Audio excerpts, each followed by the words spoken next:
published, 1703 EDT, the 11th of May 2018, updated, 1737 EDT, the 11th of May 2018. The number of middle-aged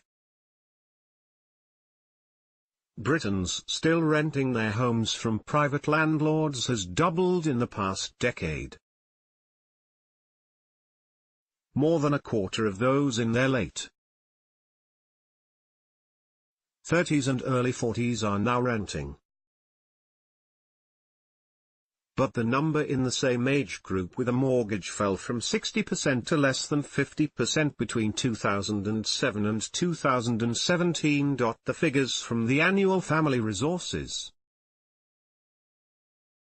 survey reflects the rise in property costs at a time of largely stagnant wages, which made it increasingly difficult for people to get on the property ladder while they are young. The number of middle-aged Britons still renting their homes from private landlords has doubled in the past decade. A survey by the Office for National Statistics and the National Centre for Social Research called the change in the number who can afford to buy a home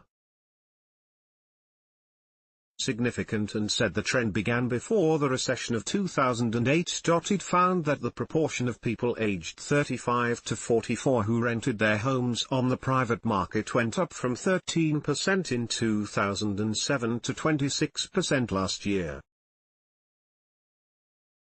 Among those in their late 40s and early 50s, the number of those renting privately went up from 8% to 14%. Nearly half in their late 20s and early 30s are renters.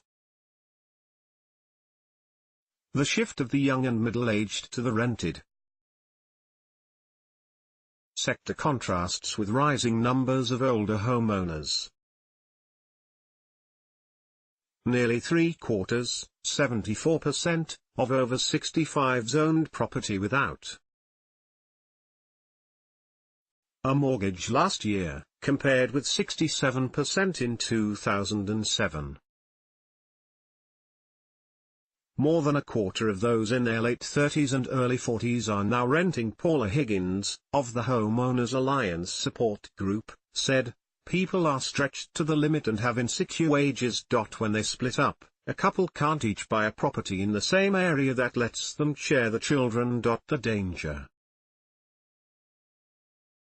of all this is the social inequality it will create between the haves, who are homeowners, and the have-nots. The Resolution Foundation think tank proposed measures last week to strip the older generation of wealth and help the young, with rent controls, more cheap housing, and a one-off benefit payment of £10,000 to all at 25.